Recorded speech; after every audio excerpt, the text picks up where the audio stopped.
Hello and a warm welcome to the Back of the Nest match report. I'm afraid you got me, Nick Gillard, as your host for this episode, as both Hambo and Mike Scott, well, it's their turn for the Watford manager's job, so they've gone to North London to sort all that out. As you can imagine, we're still pretty angry after the terrible officiating in the Eagles' 3-1 defeat to Liverpool on a chilly Sunday afternoon at the weekend. However, there were also many positives to take from the game. Joining us to chew over the carcass of what some on social media have called the most corrupt officiating ever seen in South East London is Chris Clark, and occasionally we'll have Sam, the producer, in. Cara, unfortunately, is embroiled in Boris Johnson's birthday party shenanigans, so she hasn't been able to make it with us tonight, although you will hear her later in the programme. So we'll start off with some news about the other teams. The under-18s thrashed Birmingham City 4-0 at the delightfully named Trillion Trophy Training Centre, with goals from Sheridan, Ozo Raymond and Ola Adebayomi. And it saw them keep 5th place in the under-18s Premier League, which, halfway point at the moment, 13 games in, their top 6 sides are separated by only 3 points, so plenty to play for. Chris, did you manage to watch the under-23s this afternoon? No, I was at work. Oh, right, yeah. I did. Makes for a good show, doesn't it? It did. I'll introduce you in a minute, mate. Yeah, we played really well. We lost 2-0. Liverpool went 1-0 ahead in the first half, kind of against the run of play. But we were all over them. We saw the likes of Kelly, Gyro, Ferguson, not Duncan, and Klein turn out. And we gave them a really, really good game. The player of the match was Liverpool's goalkeeper, which seems to be a bit of a theme this weekend. But looking at where we've come from 2 or 3 years ago, it's not a disgraceful defeat.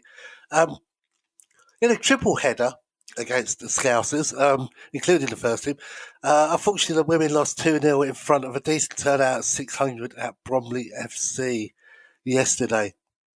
Chris, how you doing, mate? You've been stuck in meetings all day. Yeah, I mean, this is what work is for many of us at the moment, and football is our escape. And yesterday, it was definitely quite an escape.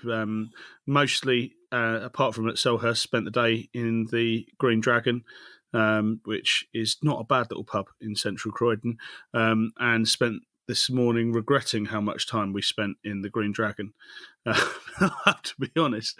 And also the Rocker pub, the Ship afterwards as well. So yeah, it was a late night, having been an early start. But as you said in your intro, Nick, lots to pick over in that game. And while the result was disappointingly predictable, there were definitely some positives to pick out from the performance. Yeah. Just a couple more bits of news. I don't know how you can go out drinking on a Sunday and up for work on a Monday. Maybe 25 years ago, 30 years ago for me, used to go out on a Thursday, Friday, Saturday and Sunday and be up for work on a Monday. Not anymore. I go out on Thursday after I have a week off. There's a great club in Gerrard Street I remember going to, and at the back of the toilet door it said, "Go on, phone in sick. You know you want to." So, I think I might have done. Anyway, Jonathan Parr, saw on Twitter today, has retired. What do you remember about Jonathan Parr, as he's pronounced, Chris? I didn't know it was pronounced differently, but I have very happy memories of Johnny Parr. He always looked knackered. He was another one, a bit like James MacArthur. Always looked tired, but actually, always put a shift in for the team. Really, really enjoyed his time, and it was sad that he wasn't with us for that long after the promotion season. But I really enjoyed watching him play for us, and the fact that he looked quite like Johnny Williams as well. I used to call Johnny Williams Mini Parr at the time. So yeah, I mean, he's had a good career, and definitely always welcome back at Selhurst. Yeah, what was incredible about him is when he joined us after playing a full season in the Norwegian League. He had no break. He just went straight into the English League, into what was then the Championship, Division 2, whatever it was back then. It seems such a long, long time ago. Other news, I looked on Twitter today at the Back of the Nest account. The Back of the Nest Twitter account is 11 years old today. That makes me feel old. I've been on the show for about 10 years in its various incarnations. So happy birthday to Back of the Nest.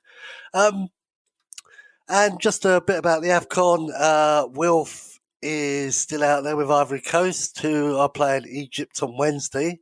He's not been starting every game. What do you think, Chris? Resting him, or do they think he's not good enough? Well, I hope it's not the latter. Maybe they just think he's a super sub or something. But they'll. I mean, what I've also noticed is that when teams have been leaving AFCON, there's been quite a lot of weird comments. Like some of the Facebook groups have seen people saying that they hope Palace go down because Jordan Ayew has prioritised us over them or something. Really, really weird stuff coming out. I mean, I'm looking at both of those Palace players playing in that tournament and wishing them well. And I certainly hope that we get to see Wilf play more than a little cameo. Maybe get a full game in a later stage of the tournament because he really deserves it.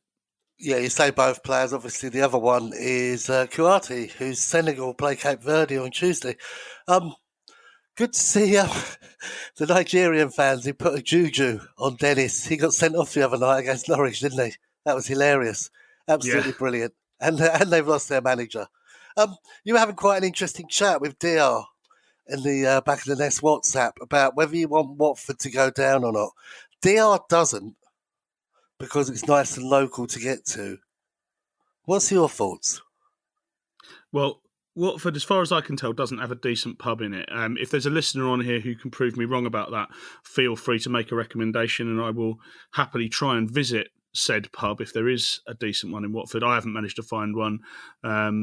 It's a terrible place to visit, a terrible place to go, a terrible place to drink, most importantly, and definitely a terrible place to watch football. I hope that other than going there to collect 3 points later this season, that I don't ever have to go there again. I can't understand DR's basis on just simple convenience of travel. And for the record, I mean, you were talking about them going up, Mike and Chris going up to North London for the job. I'm sure that was a slip of the tongue, and you would agree that Watford is definitely not a London club, not a derby, and that they can fuck off. Fair enough. I take it that you won't be going to Albert's massive party in the summer. Well, we'll be doing a presentation with his baguette-wielding squirrels in the garden. So you're going to miss out on that one. After that, I don't think I'll be invited. No, definitely not. Right, let's talk a bit about the game of the weekend. It's ironic that the last pod I was talking about James Taylor and you've got a friend to Mike and he'd never heard of James Taylor. I wish I'd never heard of Kevin Friend. But before the game, lovely Cara was in the Green Dragon pub, got chatting to a Liverpool fan and being a roving reporter and really wanting to impress the Back of the Nest lot because she's new, she recorded an interview with a Liverpool fan, so you can hear that right now. Okay, so in Green Dragon in Croydon with Jason, Liverpool fan. So Jason, you come down today, is that right? Yeah, that's correct. Left this morning at 5 o'clock, got here at 9. Travelled across with a couple of me Palace fans and I'm ready to watch Liverpool hopefully get a victory today. Hey, confidence. So what's your score prediction? Well, we go into the game with a lot of confidence after winning on Thursday and obviously securing another trip to Anfield South, aka Wembley.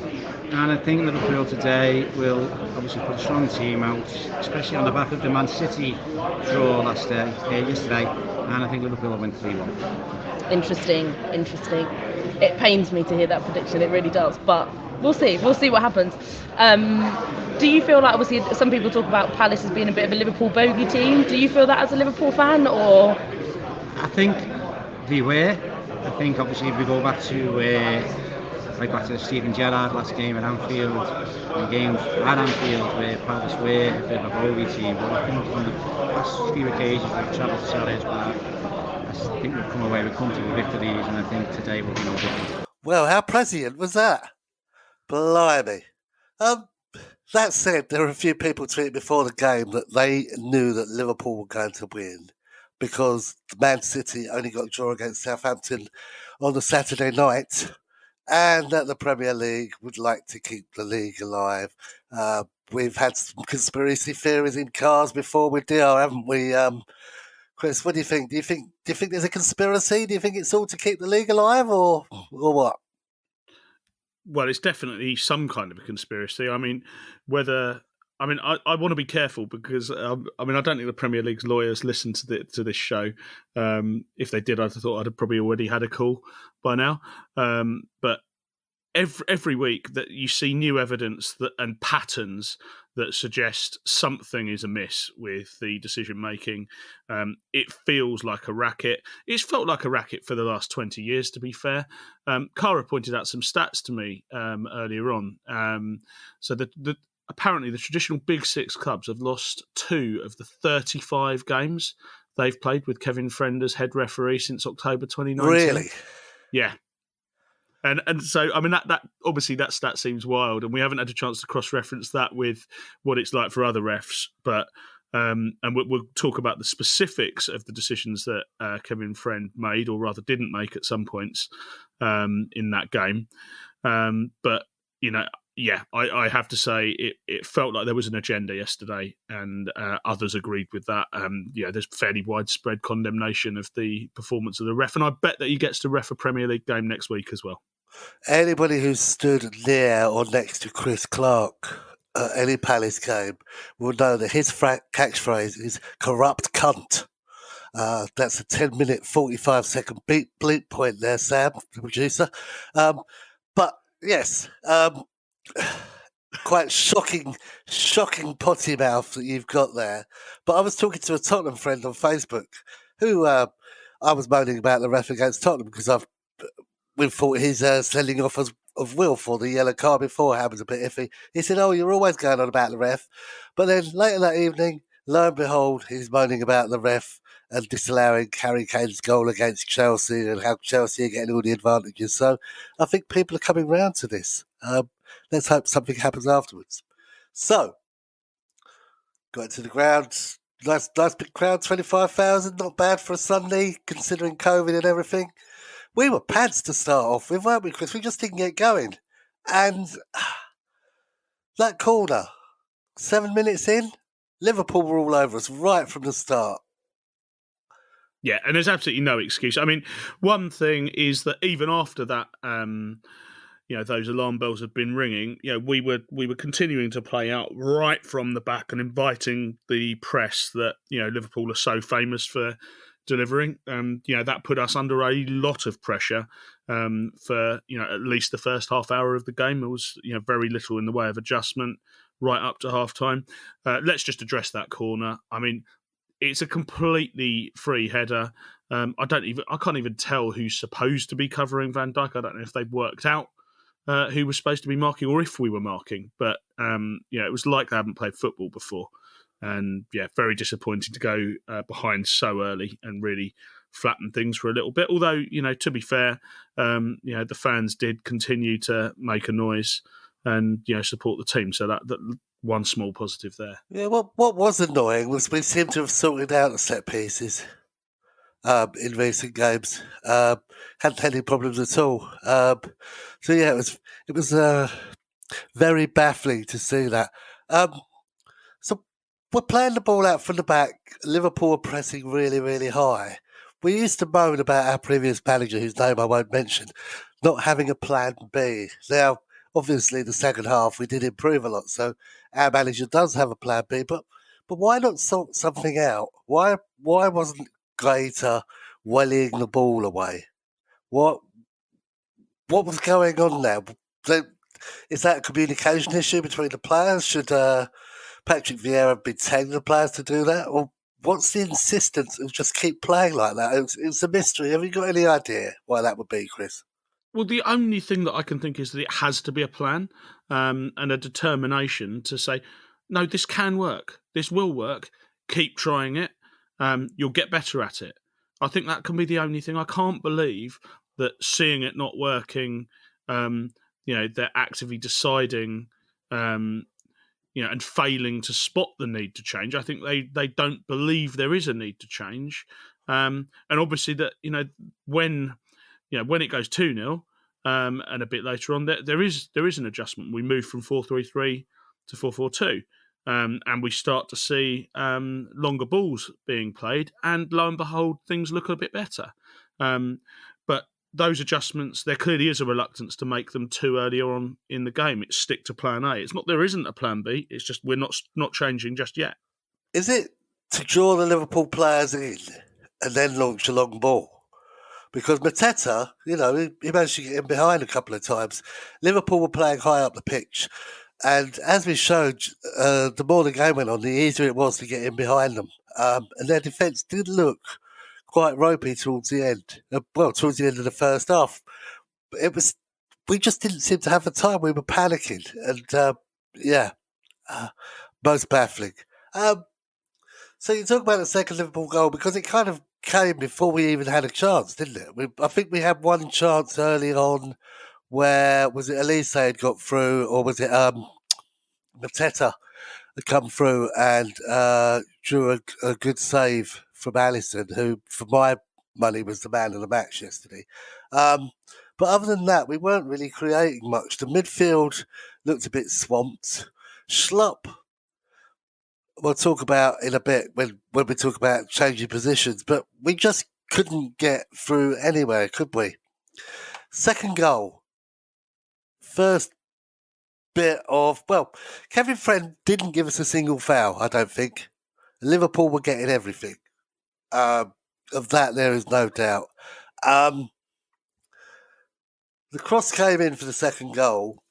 Now, Firmino, who, to me, had got away with 3 or 4 niggly fouls before then and should have been in the book by then, was offside, in an offside position. Jermaine Genius on Match of the Day said that the minute that Firmino goes for this ball, he becomes active and affects the decision of Mitchell at the back post. Mitchell knows where Oxlade-Chamberlain is, and as the play develops, he has got a decision to make. I think he feels like, I've got to pick up Firmino because he's closest to the ball. But if he's not there, Mitchell drops a little bit deeper. What are your thoughts on that? Do you think Janus is spot on? I think he's absolutely spot on. I've seen similar comments from other leading broadcasters as well. I don't think that's a controversial comment at all. I think it was an absolute travesty that goal stood. And if VAR can intervene and get a penalty decision wrong in the way that it did towards the end of the game, then the reason why it exists is to deal with clear and obvious errors, like someone being in an offside position, interfering with play, and causing a goal to happen. That's what VAR is there to prevent happening. And in this case, of course, it didn't, because in reality, it's there to protect the interests of the big clubs. Now, to be fair to Kevin Friend, he did wait before he allowed kickoff to take place. So it's whoever was in the VAR room. I can't remember who was in the VAR room. I should have written it down somewhere. But yeah, surely it's down to those people in Stockley Park to say, no, he's offside.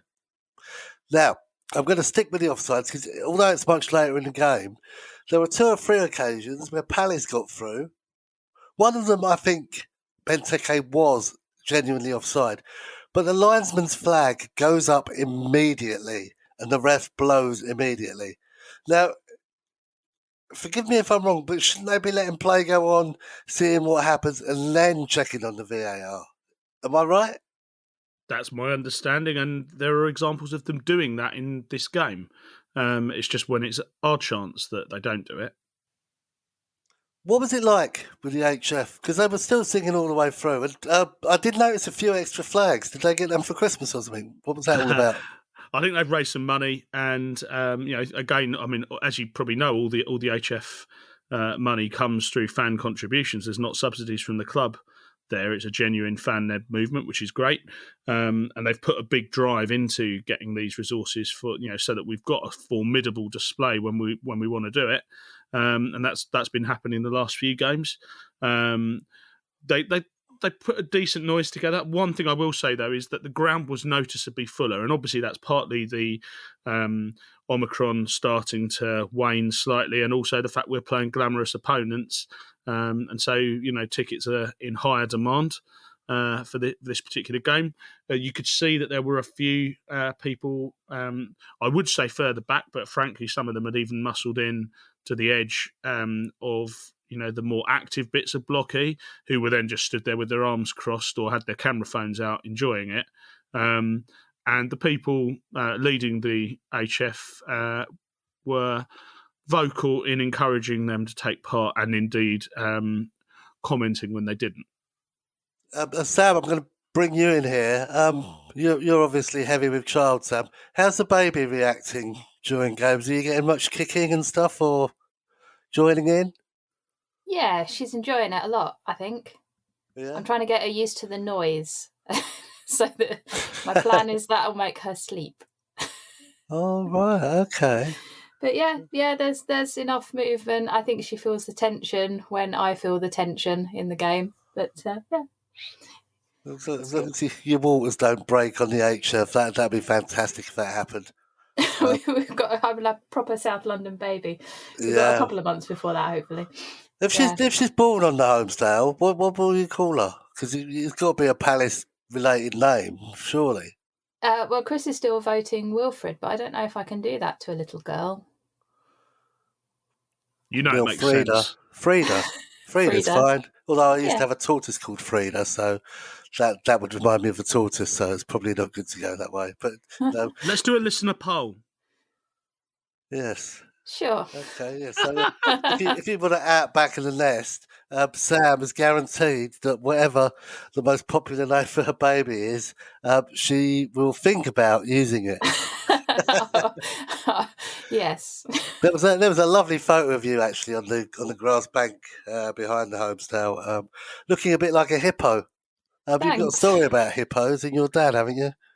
Yeah. Well, I mean, my dad came to the game yesterday and stood with us in Blocky, and some sort of influence of our dear Chris and Cara and Mike and our friend Luke got quite drunk, and I had to herd him onto the train at East Croydon, and all he wanted to talk about was hippos on the way home. And then I had to get him a chicken madras and just leave him in the driveway of my parents' house and hope that he eventually got back into his door. And I don't think a man in his mid-70s... Hippos. Where did he get hippos from? Some documentary he was watching on hippos. I don't know. Well, I rang Chris before the game yesterday and said, I'm in the area. Are you in the area? And he said, no, we're at this pub somewhere else. We're going to get a cab. I said, oh, okay, I'll see you another time. He said, no, I'll see you at the Crocs bar in the Homestead. I said, well, no, you won't, because I'm in the main stand. He said, how are you? It's like, have you seen me in the Homestead, Chris? No, I haven't. So there you go. That's how good your memory is, Mr. Clark. I think you were quite way gone before that point. Anyway, we're moving away from football. We don't want to upset Mike Scott. But yeah, even my son Will said, why does he think we're in the Homestead? He'd seen us by now. But there you go. Right, where were we? We were talking about offside goals and how we weren't allowed to be offside because the ref just blew up straight away. Did you notice that we started to get more decisions going our way, though, once Liverpool had scored their second, Chris? That's what people around me were saying. Yeah.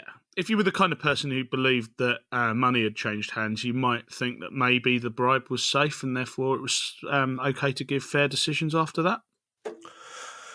Now, half-time came and went.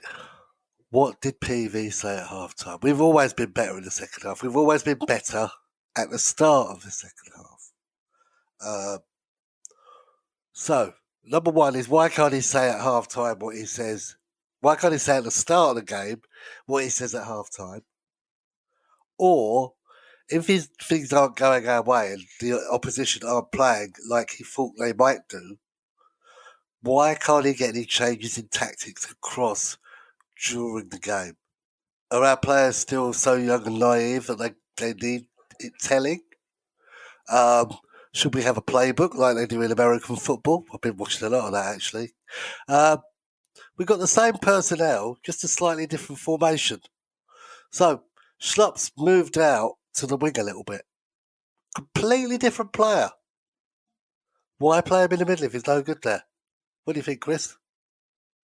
Well, I mean, obviously we've got a few players who, aren't available, key players who aren't available, and there's still been adjustments that need to be made. I think maybe, Chiarte has been missed more than some people thought he might have been. Jimmy Mack is an obvious miss, and, we've been looking at different options. Schlupp obviously brings pace. That's one of the main things he brings, and a willingness to play the ball forward.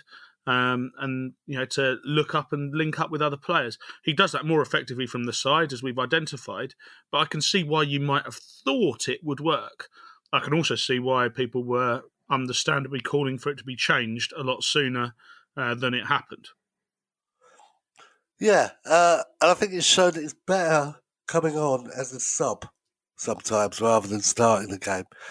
But Elise, how fucking good is he?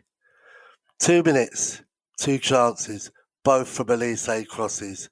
To be honest, Gallagher should have headed that one in, shouldn't he? First, for early doors, second half. Oh yeah, for sure. Yep.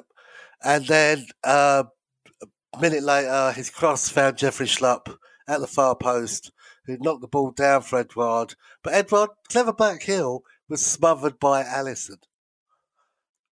What were your thoughts then? Did you think, we're going to turn this game round? Well, the momentum was certainly coming our way, and they were rocking. And yeah, I mean, there's definitely confidence surging through the whole ground, isn't there? There was a bit of a debate about whether a potential Christian Bull could be on the cards. I must admit, despite my perennial optimism, I was not in that happy crowd at that particular moment. But within a few minutes, it turned out that maybe there was cause for optimism after all. So you weren't at the bar like you usually are for the first couple of minutes in the second half? You maybe actually saw it happen? Maybe a bit longer, but we still had a little bit of drink to finish. But we got the game up on a feed that was showing. That's good then. Yeah, we were still watching the action, and we did manage to get our place back in Block E, much to my surprise, because we were late back.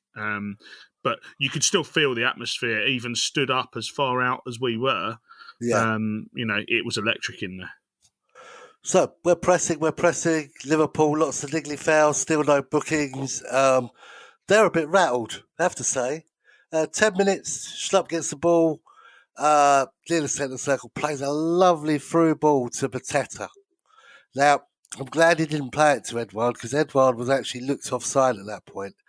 So Pateta runs forward with the ball, and a selfless pass to put Edouard in, who I thought on replay looked like he could have missed it. Now, Pateta is a bit of an enigma, isn't he? Because he doesn't seem to be that good. But he does enough to warrant himself getting picked, whether it's scoring or an assist. Or he was actually doing some trickery as well. So he's endearing himself to the crowd with every game he plays. Again, we've spoken about this before. Do we need to replace him? Do we keep him now? What do we do? Because, is he going to be worth the money, the 15B or whatever it is that we need to play Mines if he plays those games? Or is Patrick Vieira forcing Mr. Parrish and co to say, look, I'm playing him, you need to decide whether we want to keep him or not, because that moment where we unlock the loan thing and we have to buy him is going to come soon, so you need to make a decision on what you want to do. It's a bit of both, isn't it? It's a bit of both, isn't it, Nick? But the thing I would say is that, we've now seen this guy playing in Palace colours a bit. He's not always been consistently brilliant, but he's becoming consistently better with each performance. And, he's clearly someone who can link up with the players we've got. So I'm very much, as I was with, should we change manager previously, my line was, no, let's stick with what we've got. And that's where I am here as well with this guy. Yes, we could send him back and maybe get someone else who might be better or might not. this guy we can now see has a lot of potential, is linking up successfully and building understandings with the players who are in our team. He's a natural younger replacement for Benteke with a lot of the attributes that Benteke has. If Benteke were to move on either at the end of this season or possibly even during this window, I hope not, but could happen. He's not going anywhere. I agree, and therefore, but he might be going at the end of the year, at the end of the season. And either way, I think he gives us another option. I mean, imagine we're one injury away from not having anything except our 2 first-choice strikers. So other than just wingers who you play out of position. So for me, it's a no-brainer. We've got to keep him. Yeah, I'd argue that Zaha is a striker as well as a winger, so I wouldn't say that he was out of position. I'd say he was in a different position, but I'm being picky there. Anyway, so we've pulled one back. Footy Limbs is moaning on Twitter that we didn't go do Lally after that, but quite a few people had to tell them that no, it's when you equalise or when you go into the lead that the Limbs really happen. It's just at best a consolation goal. So we're trying to get back from that. And, Footy Limbs obviously didn't see us against Brighton because that's what you call Limbs. And it's at this point, I think that the draw is looking the more likely result. But then Kevin Friend outfriends himself. Elise has gone up for a header and is completely taken out. Whether it was deliberate or not, I don't know. But it looked like a bad breakdancing accident. He landed on his head. It's a head injury. Liverpool are breaking with the ball. Kevin Friend plays on. Should Kevin Friend be allowed to carry on refereeing if he is endangering lives like that? Because even Liverpool players were calling for the game to stop. Health and safety, Chris, tell me about it. Well, I know a few people who work in health and safety, and yeah, I mean, it's another one where Kevin Friend shows what his priorities are there, and clearly it's not so much the safety of the players on the pitch, and more about what's actually happening on the pitch and whether that secures the result that he needs to see happen at the end of the game. So yeah, another unsurprising, unfair, inappropriate, wrong, immoral decision by the individual that is called Kevin Friend. We're going to come to the penalty decision in a bit, and I'm sure we'll rant about that and rant about Kevin Friend a little bit more. I just want to talk about Anderson, because we've been bemoaning Anderson and not being very good at headering the ball. He wasn't bad, was he, this week? No, he won a number of headers, and you could see him communicating and leading. I can't remember which report it was, whether it was The Guardian or the BBC. I will quote The Guardian extensively later. Apologies, other papers are available. But I read several different outlets, so I can't remember. It might have been The Athletic, it could have been the BBC, but someone actually specifically highlighted Anderson as excellent and a standout from our defence from yesterday. And frankly, I would agree with that. He looked like he was commanding the players around him, and obviously he played his good long balls, but he also won a number of headers. 7. Yeah, and that speaks for itself, doesn't it? Yeah, and he nearly scored as well, didn't he? That shot that went just wide, inches wide. Good pass success rate as well. I'm looking at whoscored.com. And actually, he came out as our best player, other than he drew with Elise as best player. So we absolutely smashed them on average ratings, didn't we? On Who Scored on that game. Yeah, we were the better side, according to whoscored.com. Not according to Kevin Friend, but according to the actual facts of what happened on the pitch. Yeah, I mean, it's quite even. I wouldn't say we smashed them on there, but yeah, it's quite even. But it's certainly not as bad as the scoreline would suggest. Another player, Ward. Now, Robertson was man of the match. Ward suffered a bit, didn't he? He went forward a few times, but he was pegged back by Robertson tearing down the Liverpool left-hand side. How long can he keep that position? I mean, I saw Gallagher playing, not Gallagher, Ferguson playing today for the under-23s.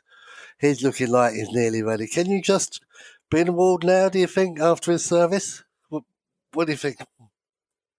Well, I mean, I think you want to experiment, and you need to be succession planning, and we can see it was very good to see Ferguson get some first team minutes against Spurs as well. But having said that, I do think that you can tell that Vieira is loyal.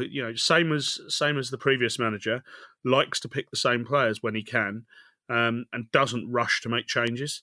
So he's willing to, but he doesn't rush to do it. And there's an understanding building between these defenders. Now, we've identified that there are some problems, and that one of them is pace, and one is people getting pulled out of position, and Ward is definitely one who's being affected by that. But whether you want to do that halfway through a season when we're in a pretty strong position in the league, I'm not sure. There's an argument that says, well, you're going to be safe, so you can, and there's another that's saying, well, it's going pretty well, so why would you change it? Yep. Yeah, he definitely almost deserves a statue. It's hard to think that he came to us as a defensive midfielder, isn't it? And actually, when he does make his forays up the pitch, he does seem to me a bit of a better player. I mean, just going back to the goal against Brighton, the big part he played in that. Perhaps he's better as a defensive midfielder looking to go forwards than he is as a right back. And there is a place for both Ferguson and Ward in the same team. Who knows? Talking to some West Brom fans, or a West Brom fan, he's still adamant that Ferguson is better in the centre of defence. So that would be interesting if ever we go to a 3-5-2 formation with wing backs, or a 5-3-2, whatever you call it. So there's still plenty of options there. Any other standout players before we go to the ludicrous decision of the game for you, Chris? I think we've covered most of them. I mean, I think Will Hughes had a pretty solid game, and that's always worth drawing out because we're going to have the midfield dilemma when Jimmy Mack is back, when Kouyaté comes back from AFCON. And I think it's worth dwelling a little more on Elise. You said a couple of things about how excellent he was. I mean, I made notes. I rewatched certainly the extended highlights package and made notes of so many incidents. And Elise was truly outstanding. And, this was a game. He looks so much stronger and more confident than he did in some of his tentative early performances for us. It's like a different player. And, it's really exciting and, great to have someone that talented. So I just wanted to underscore that. Yeah, what was important for me was when Eze came on later in the game, Elise and Eze were swapping sides, which shows that Elise can play on both wings, which means there's also space for Ayew and Elise to be in the same team, with maybe Eze playing just behind the striker, whoever that may be. So, there's plenty of permutations going on. Right, this penalty. Sam, you could start us on this penalty. You were in the home style. How ridiculous was it? Did you swear, Sam? Never. I would never swear. Did your dad swear, or was he Yes. ranting about hippos? No. By that point, he hadn't had enough to drink to think about the hippos yet. No, it was. I think the look on Gaeta's face really says it all when you watch the replays as he just turns away and shakes his head. It's just not a penalty. I mean, it was hard to see from where we were, to be fair, because you've got two Palace players on Jota. But looking back at the replays, I just can't understand how it ended up going to VAR and then, the advice was to go to the screen. And that's where you've got to think that there's some sort of agenda going on, because Fred got it right at first. Yeah. Absolutely right. And we thought, fair enough, let's play on. There's still, 4 or 5 minutes left to go at that point. We've still got a chance of getting back into this game. But it's absolutely killed it. I think there's been one instance, I can't recall when it was, of a ref going to a screen and actually letting the decision stand. Is VAR making the game better or not, or is it just making mistakes happen in different places? Because I remember the argument for VAR was the wrong player getting sent off. Who was the guy who got sent off? An Arsenal player. Was the ref sent off the wrong player? And they said, we've got to have VAR. That'll sort that sort of thing out. Instead, it's just made, I don't know, it's just made the game seem more, I hate to say it, but corrupt. It's a fiddle. And I know it possibly balances itself out. We've had VARs that have gone through us, and against Man City, their goal was disallowed, but quite rightly because the player was offside. But it was just so wrong. When you've got half the Liverpool fan base saying it should have been a goal, you've got bloody Jamie Carragher, Liverpool through and through, saying it's wrong. Gary Lineker saying it's wrong. The entire Match of the Day panel saying it's wrong. What can we do about it?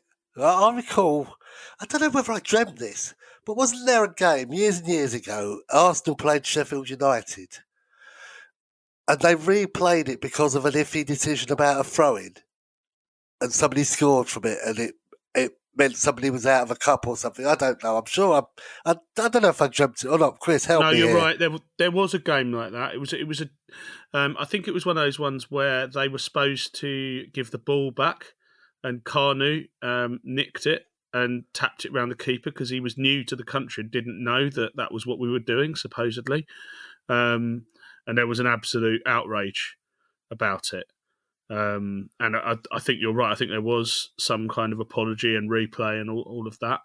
And similarly, I mean, since then, I think Bielsa had a massive anger and made his Leeds team, give a goal back after something similar happened with them last year or the year before. There's no recourse, there's no appeal, there's nothing you can do about it, is there? And I know football's based on bad opinions, but when you've got bad opinions based on looking at a replay of something that's supposed to be clear and obvious, but you have to look at it 17 times in slow motion so it actually looks worse than what it is. It's absolutely ridiculous. It's absolutely ridiculous. I mean, so Alex Hess in The Guardian called and referred to the idiocy of VAR. And Jonathan Liu, also in The Guardian, said on this particular incident, it was a terrible decision by the referee, Kevin Friend, who, even with the benefit of his own eyes, the VAR, and several replays, failed to spot that Jota had veered right in order to engineer a collision with Guaita, who could do little about it. And that speaks volumes, doesn't it, again? Absolutely rubbish. Now, Patrick Vieira said to Sky after the game, it's a huge mistake by the referee, and that took away the hope to come back. Of course, it had a massive impact. The referees today didn't have a really good game at all. It happens too often at home, especially when we play these big teams. Now, I like the fact that he actually overtook him as they came off the pitch. I wonder if he had words in the tunnel. Could you see down the tunnel from where you were standing? No, I mean, I must be honest, I wasn't particularly looking down the tunnel, obviously applauding the players off. And we had to get round to get to the Glazers bar in time for Fireman Ian and the non-celebratory pints we were looking forward to. We couldn't see, but it's good to see that passion from Vieira. I'm pleased to see incorrect decisions by officials called out whenever it happens. And at this rate, I think Vieira might be doing it fairly often. So they weren't playing Hungry Hippos in the Glazers bar. I'm still trying to get where these hippos came from. That came later. Yeah, okay. Patrick and T do a show after the game every week over on YouTube. And if you want a good rant, it's well worth revisiting Saturday's edition because Patrick goes for the ref with both barrels. Even to the point of saying, look, I know he doesn't go to football because he lives in America, but if he lived here, it'd actually make him consider stop going if decisions like that are going to be made. It ruined a good afternoon. I don't mind getting beat. I'm used to it. I'm a Palace fan. But to get beaten because what seems to be, I can't put anything else, but cheating And I know that's strong, but the way that Kevin Friend was grinning smugly as he walked off the pitch, I just... It's lucky we didn't do a show yesterday, I tell you, because it just would have been swear word after swear word after swear word. We could go on and on about how it's ruining the game, how it's fixed for the big six, how money's ruling everything, how the Premier League and Sky or whoever want to make the league a little bit more competitive. So rather than making it look like the money team's running away with it, now that they've dropped a couple of points, we've got to let these other teams catch up. I don't know. Like I said, I don't mind losing, but I do mind losing when it seems things are against us. We're going to keep the show quite short today. So what I'm going to end with is some forward reviews. We've had lots of stuff in, but basically it's all saying Kevin Friend's a cunt, and I'm not just going to read a list of names out. Saying that because I'll just be repeating myself. Chris, can you see the forward reviews in our running order? Okay, I'll let you start. Oh, you did that because you put the one that's difficult to pronounce first, didn't you? So wish me luck with this one, and apologies in advance for getting it wrong. So Ben I Agbaimoni says a decent game ruined. David H. Kings at Hookmeister G, corruption in plain sight. At Paul Gatlin says, gotta put chances away. Sharpie Puss, is that one of your monikers, Sam? Olise is something else. At Coach Herbert, Alison Class, VAR, disgraceful. At Petrol Relation, clear and obvious error. Now, that sums it up, doesn't it? It wasn't a clear and obvious error from Kevin Friend. You've stitched us up. Ruined the game of football. Everybody has said it. I just hope that Kevin Friend does not referee for us for a very, very long time. Fucking hell, even Mark Clattenburg came out and said he got it wrong. If Clattenburg's saying it's wrong, it must be wrong. Well, thanks for listening. Thanks everyone who got in touch. We do read everything but can't use it all. And everything we use helps us create the show. No preview pod this week because we've got a winter break where they could be playing all the matches that got postponed, but they're not. So they'll be back around the 3rd of Feb, I reckon, 3rd or 4th of Feb to preview the FA Cup 4th round sellout match against the Monkey Hangers Hartlepool. Can you believe that, Chris? We've sold out against Hartlepool. Well, I mean, fair to say that the club's generous measure of funding the coaches for the away fans would have helped with that. I think there are still a few tickets that haven't yet been allocated, but it's clearly going to be a sellout. And I guess I think these games, cup games like that, are a nice opportunity for people to, bring their kind of, younger kids, first chance to see the club. So yeah, I'm looking forward to it. It should be a good atmosphere with a sellout crowd. League Two team cup run ongoing, do you think, or are you too scared to say? No, I'm confident we'll get through this one, and I reckon we might just be playing at Wembley a bit later on in this tournament. Yes, I would hope so. They haven't been getting to the semi-finals because, of course, they've debased it there for money, haven't they? True. They paid £65 to watch a semi-final, which should be at Villa Park or Hillsborough or somewhere like that. As ever, there's plenty more content for you all over our social accounts. We've got Well for Life shows. DR, Patrick T do shows. There's recorded stuff. It's on YouTube. Get us on Spotify. And with the YouTube shows, especially DR's Tuesday Palace Focus show and T and Patrick's Saturday show or after game show, you can get involved. Find us on everything by searching Back of the Nest, and like, subscribe, be merry. Remember, leave us positive reviews in the right places as it helps with the algorithms. And if we get good reviews in the algorithms, it lifts us up the lists and helps more people find out about us. Remember, you haven't got a friend in friend, but you've got a friend in us.